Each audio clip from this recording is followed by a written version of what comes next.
A ver se verá televisión. Barack Obama's life. Few hours before the election, a cell phone was pressed to Senator Barack Obama's ear as he slouched down in a black leather chair in the front cabin of his campaign airplane. He leaned away from the headrest, where his name is spelled out in blue stitching. A few miles away, thousands of people streamed into JFK Stadium at Parkview High School on Saturday for a late-night rally. But Mr. Obama stayed on his chartered Boeing 757 as he spoke by conference call to thousands of his team leaders around the country, the volunteers who form the ranks of an army that he hopes will give him an edge in the waning hours of the presidential race. As he pressed his right hand to his forehead, his sober expression seemed at odds with the confident gleam in the eyes of his advisers, while Mr. Obama smiled less than he once did. Gauging his mood simply by looking at him is risky. His baseline cool temperament has seldom spiked along the rocky points of his journey. In a campaign where he has slogged through more competitive election days than any recent nominee, only one more lies ahead. And it is the long path of the Democratic primary, which lurched from the ups of Iowa to the downs of Ohio, that his friends say provided Mr. Obama with a steady equilibrium as he enters this final turn in the race for the White House. As painful as the primary season was and how agitating it could be, it turned out to be a blessing for him, said Eric Whitaker, a longtime Chicago friend, who joined Mr. Obama aboard the crowded campaign plane for the past 3 days. But my role now is to keep him loose. There's a lot going on in his world. The lines in Mr. Obama's face have grown a bit deeper since he started his campaign, with the notches of gray hair along his temples far more pronounced. He often carries a look of exhaustion, but flying the other night to Nevada, where he arrived after midnight, Mr. Obama passed on the chance to take much of a nap. That hours were fast and complicates for him, but maybe are interests. Instead, he walked around the cabin of his airplane, which is about the size of a bedroom, and talked about a favorite diversion, the coming basketball season, as he took care not to step on a senior foreign policy advisor, Mark Lippert, who was asleep on the floor. In the last days on the trail, he is finishing Ghost Wars, the secret history of the CIA, Afghanistan and Bin Laden, and taking an occasional glance at This Weekly. He reads at least 2 newspapers a day, vigilantly checks his BlackBerry for updates on early voting tallies, and browses briefing books. In a marathon, when you are on mile 20, you start getting tired, but when you are on mile 25, you don't, said Mr. Lippert, who has grown familiar with Mr. Obama's travel rhythms, while accompanying him on the 4 foreign trips he has taken since becoming a senator. That's where he's at. Whatever emotions or anxiety Mr. Obama feels as his candidacy draws to a close, he displays little of it, either in public appearances or private conversations with his close advisers. The air of confidence he exudes, which some critics take as arrogance, grew in part out of the primary, when he worked to avoid perceptions that he was weak or not ready. But now, he is described by friends as feeling as though he has been thoroughly tested and is prepared to take on the job he has spent 22 months fighting for. Still, it is hard for even those closest to Mr. Obama to fathom what these days are precisely like, even for the inflappable, often inscrutable, senator from Illinois. His world is awash in powerful, conflicting emotions, the realization presumably that he may be about to become president, the huge optimism that he has unleashed, evident in the crowds he is drawing, and something he has told aides worries him a bit, given the expectations set for him. The weighty thinking he is gradually giving to how he would staff a government and deal with a transition in such a difficult time.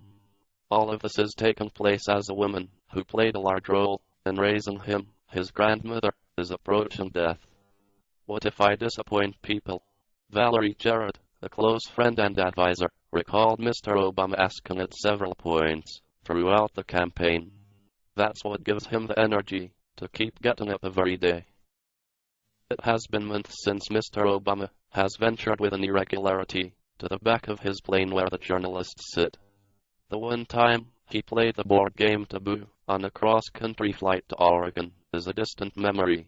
A reporter shouted to Mr. Obama on Sunday as he climbed the steps of his airplane here, headed for Ohio, to ask why Mr. Obama had not held a news conference in weeks.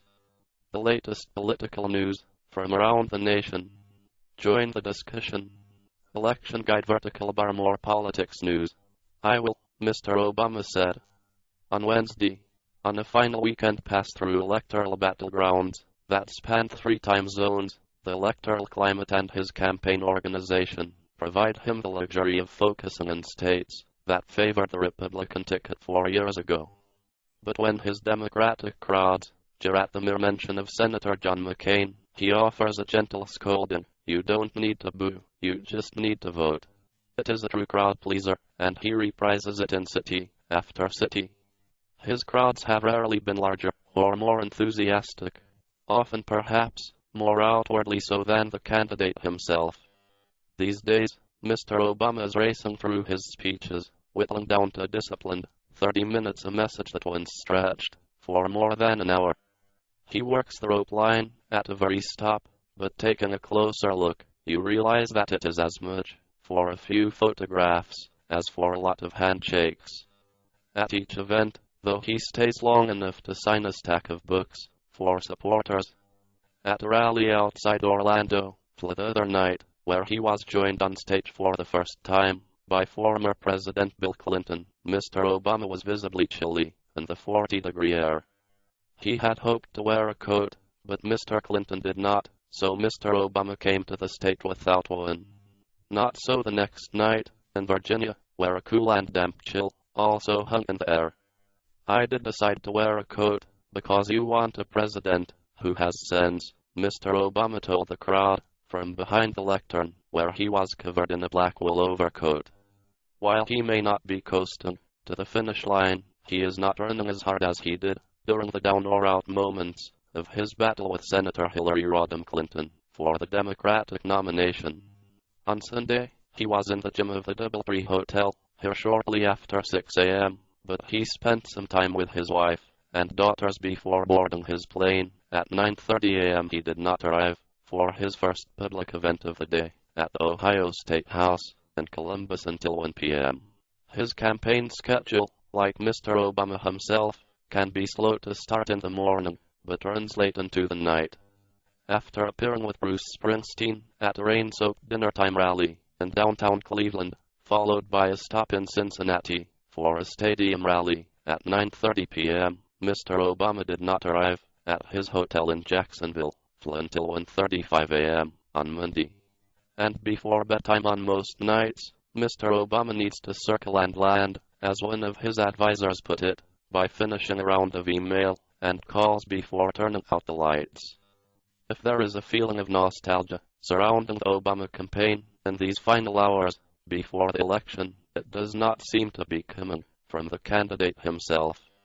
He is eager to be finished campaigning, several of his friends said, and for months has been immersing himself in the work of the presidency, well before he knows if it will ever be his.